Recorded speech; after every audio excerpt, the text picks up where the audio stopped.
service is coming to an end, and then we have one member who already stepped away. So these little thanks from us for your service on Staff Council. David Kisner, who has been serving on Staff Council since 2021. He was incredibly helpful in creating the annual reports for, at least for us, for 24 and for 25. He also served on the subcommittee for the annual survey for 24 and 25. And we just want to thank you, David, for your steadfast service to Staff Council and to Norwich.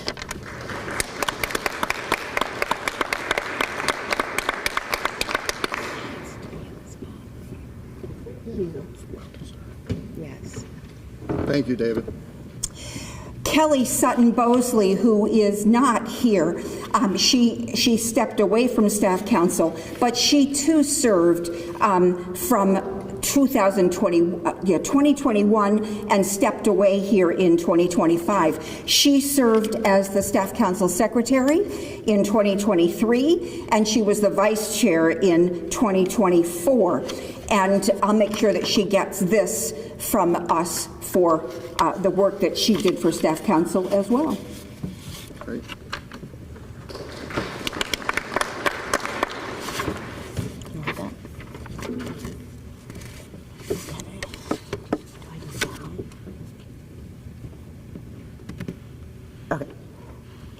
Okay. So we're going to talk a little bit about the survey that you all recently did. Hopefully you all did it, because that helps you to tell us what we need to be focusing on. Why do we survey? We survey to track Staff Council's level of engagement, to track staff's likelihood to engage with us when they have issues or questions or ideas, and to identify the areas most important to you as the staff, and also to use what we learn to effectively represent all of you in the shared governance process. So it's a little bit about why we do it and why you take the time to fill it out. This first slide is talking about the survey response rate. So it's what we decided to do was compare the last 4 years. And we had 142 staff members fill out our surveys this year. So 33% of the staff. We were really excited because there was a big jump in participation this year. So we thank all of you who did do that. And anyone who didn't, please next year join in, because we get a lot of great information from that. So we are really pleased, because that was what, an 8% jump in participation over all of the staff. And we hope to see that go up even more in the coming year.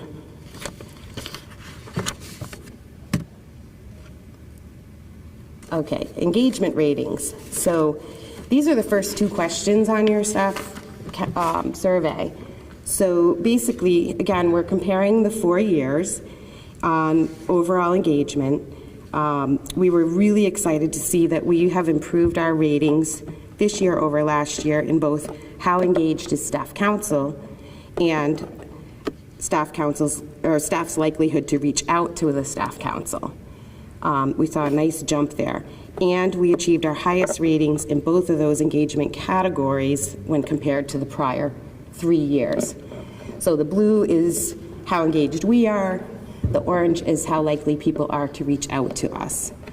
So that was really exciting for us, because that was one of our big goals, was to engage staff more with us, so that they're coming to us, they're coming to meetings, things like that. It was reiterated in, I think, our very first meeting with the president, that he also wanted that to be our goal, and we were excited to tell him it was already one of our goals, because he wanted to add that value in the shared governance. So we encourage you all to keep engaging with us. We do listen. We do bring it back to our meetings. We do have those conversations, as many of you who have joined our meetings have probably heard. So please continue to engage. Do you guys have anything to add on that one? No? Good? Nope, I think you did good. Okay. All right.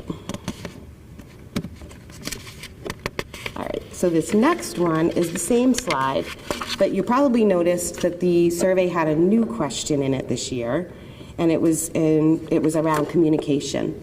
So every year, if you look back at survey results, as we do, there's a lot of comments about communication needing to be improved campus-wide. And campus-wide is a pretty big area. So we are trying to drill that down and bring up communication as a specific question so that hopefully we gather more comments and things like that at the end of the survey, so that we can better improve how we're communicating with all of you as well.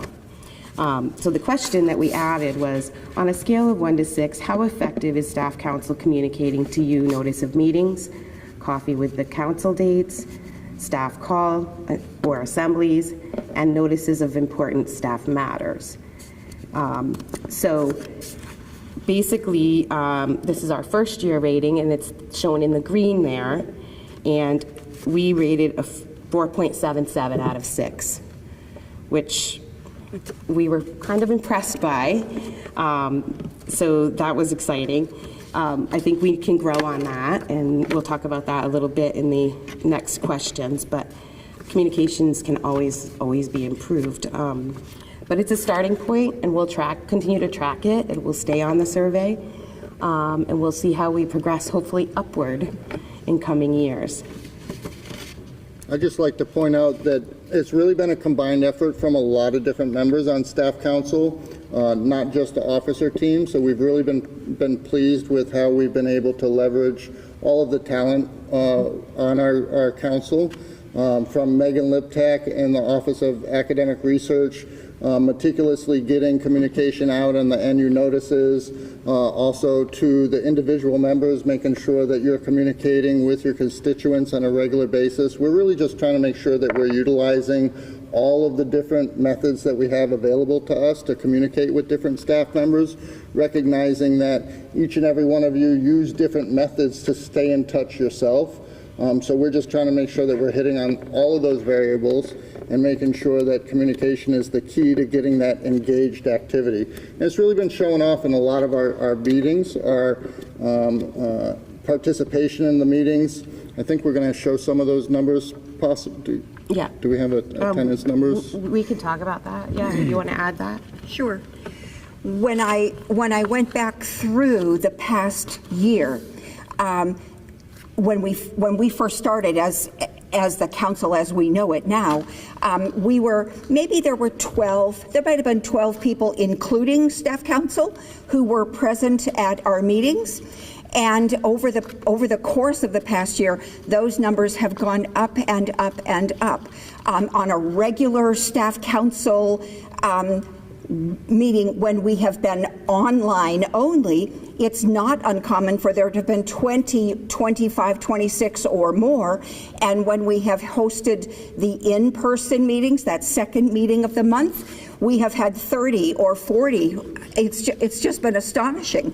When we held our staff assemblies, we have had in excess of 150 people showing up in person, as well as some coming online to engage in those meetings. That's the metric that we're using to think, are we getting the message out there? Are we able to connect with staff all across campus, those who work on campus, those who work remotely? And it would seem that we're doing a good job. We want to continue to do better, but we greatly appreciate the participation and the folks that do log in or show up. Good job.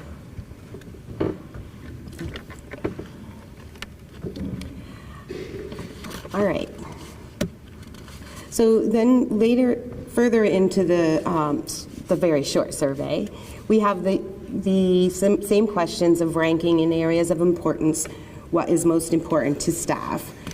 So that the 5 categories are wages, which is your compensation, cost of living, adjustments, things like that. Employee benefits is the second one that you see up there. And then support of remote work in your role, and support of on-site or return to office work, and then staff professional development and communication. in that order on the slide. And it's a common theme, and no surprise probably to all of you, that wages and employee benefits tend to be the highest ranked among employees overall.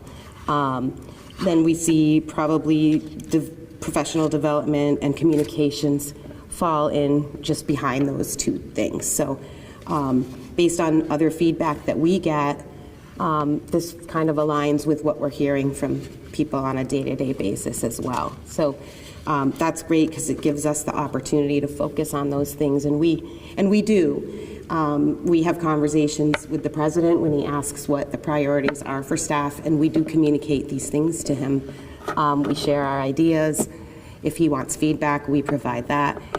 Sometimes we even survey you guys for information. So I think the first thing that comes to my mind is HR this year asked us what we thought people might like for recognitions for years of service, because they had gotten some feedback here and there on the most recent prizes or awards given.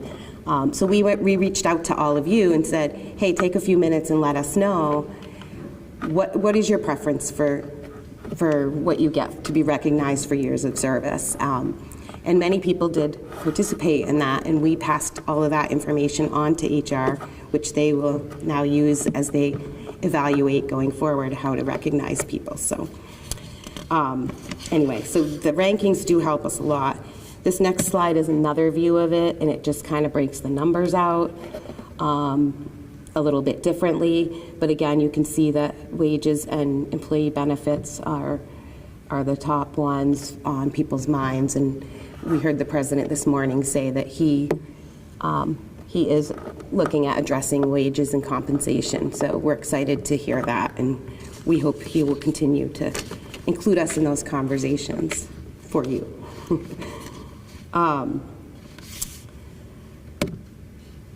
These are the questions where you're asked to kind of more freely write. So this one here gives some examples of why people rated things in the high in importance. So you'll notice these are just a few examples. We have a lot more of these in our survey, and we will be spending probably the beginning of our next fiscal year, which starts very soon, really diving into these to set our priorities for the year.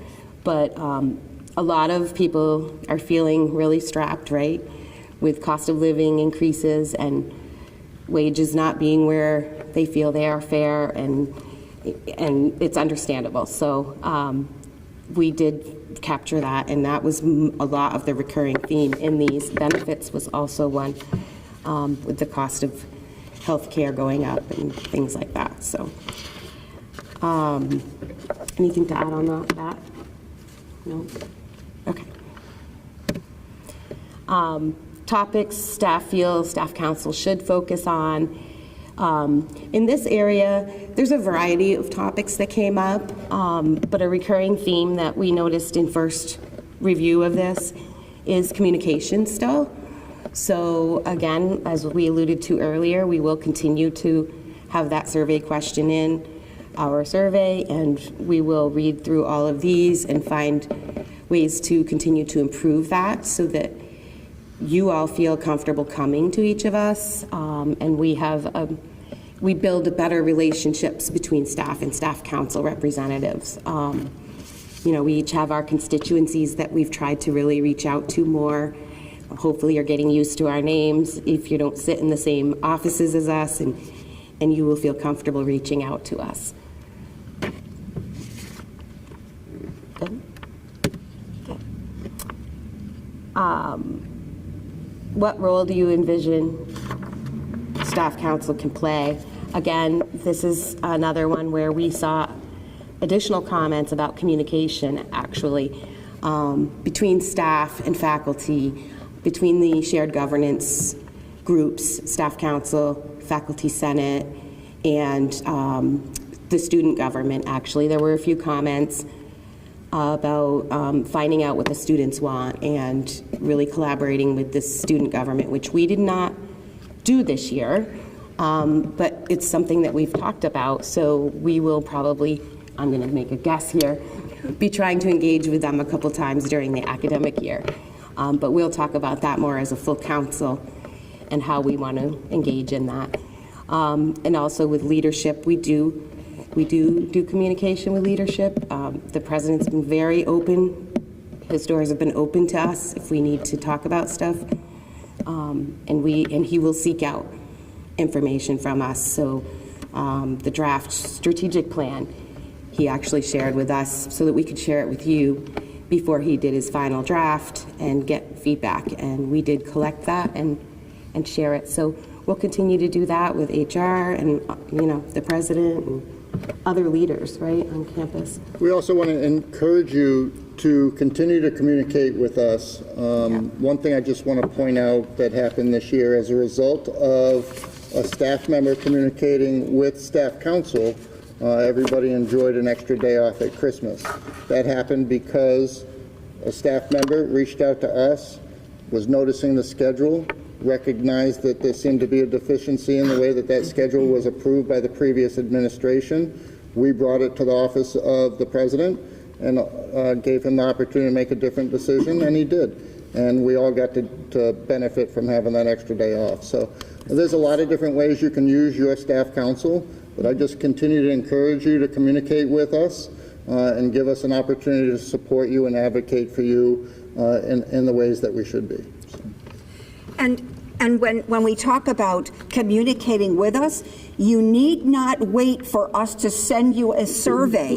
If there's something you want us to know, if there's something you want us to explore, if you have a question or concern, just shoot an email to the email address is easy. It's staff council, and it will automatically show up in our inbox. So you don't have to wait for us to reach out, although we want to continue to improve that reaching out that we've started. Reach out to us anytime. We will. We potentially will. Mm-hmm. Do you want to? Sure. One? We will have two, possibly, right? possibly two. So we have done a really good job this year of filling some staff council positions. Recently, we got, I believe, 3 recent fantastic additions to staff council in Denise Fisk, Scott Wills, and Bruce Dobbins, our most recent addition. So really pleased with the quality of team members that we're getting from around campus, and we're trying to make sure that we have good representation from around campus. But I just want to encourage you guys to just be aware that we do have 2 more positions that will be opening up the 1st of June. So we're going to be looking for some new talented individuals to join our group. So if you have interest or you know somebody that has interest, essentially what we look for members on staff council is, a willingness to share your opinion, and be able to communicate that with others. So if you're somebody that fits that bill, please consider joining us in June, because we do need a couple more members. Thanks. So to close up for us, I'd like to thank everybody that did participate in the survey, every single staff member that put comments in or ranked things or rated how we were doing, because that's what helps us continue to improve our representation of all of you. And now I'll open it up for questions, but I do want to remind everybody we have a SharePoint site.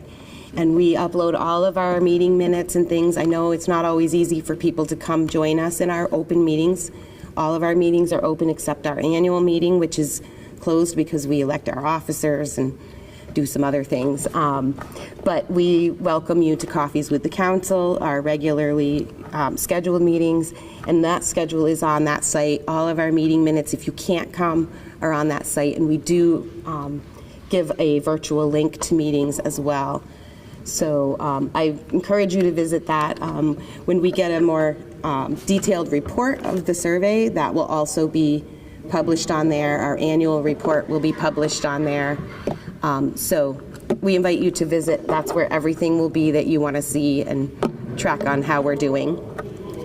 Does anybody have any questions or comments? Or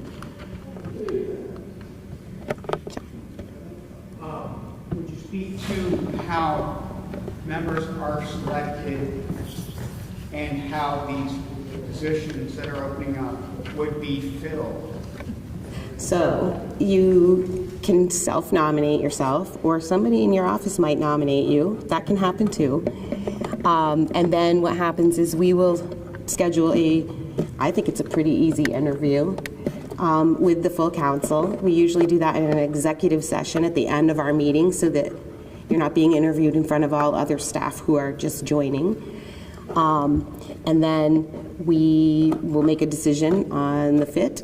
And if somebody from your department is already on staff council, you could be put on a wait list because we're trying to distribute the people on campus more widespread. I'm not coming up with the right words in the moment. Yes, the representation. So we do hold those nominations 2 years so that if we need to fill a spot or we have an opening and there's no longer somebody in your department, we will go back to that list and we will maybe seek you out and see if you are still interested. So I highly encourage you to, if you are interested, go ahead and put your nomination in.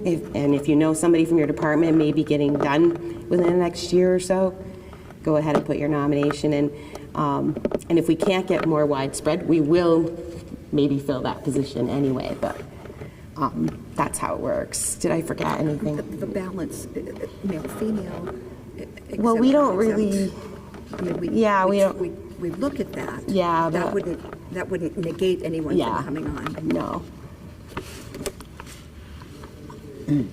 Bill?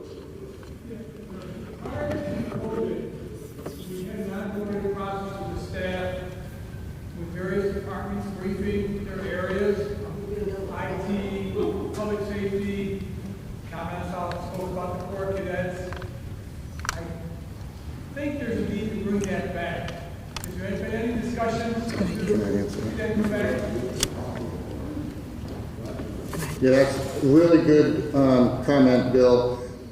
I believe that would involve the HR department as well as staff council. We agree that that's a great idea. We have had a lot of conversation on staff council about some of the things that used to happen before COVID. And as we really want to be a part of reestablishing a positive culture here at Norwich, which starts with staff engagement, which is why we're so focused on staff engagement. You can't have positive culture without having staff engagement, right?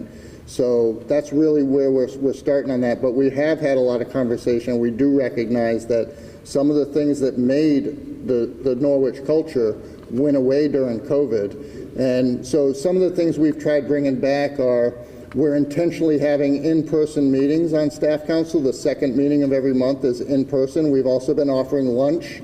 For those of you that don't know, we've been offering lunch to try to, stimulate that growth and that engagement.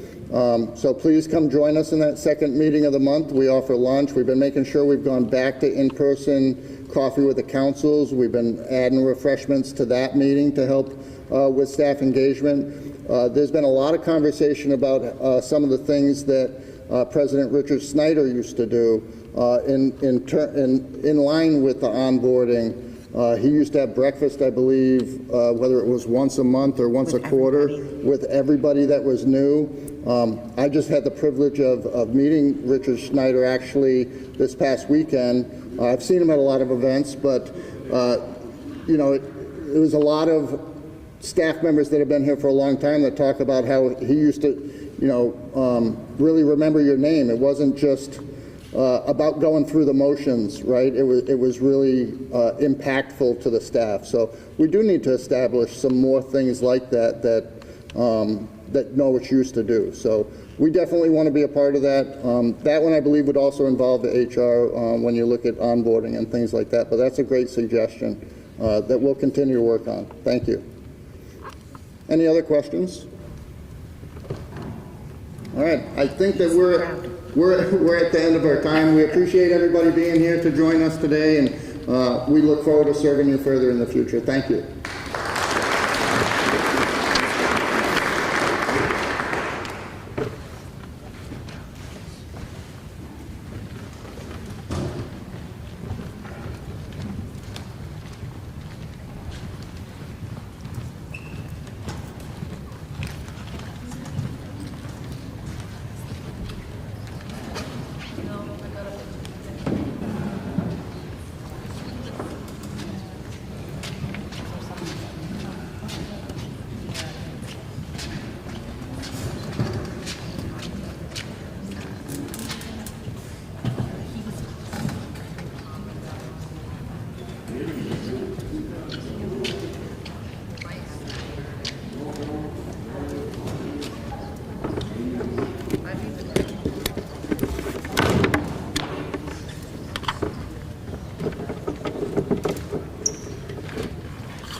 They've tried to do that stuff mostly, but there's still a couple stuff.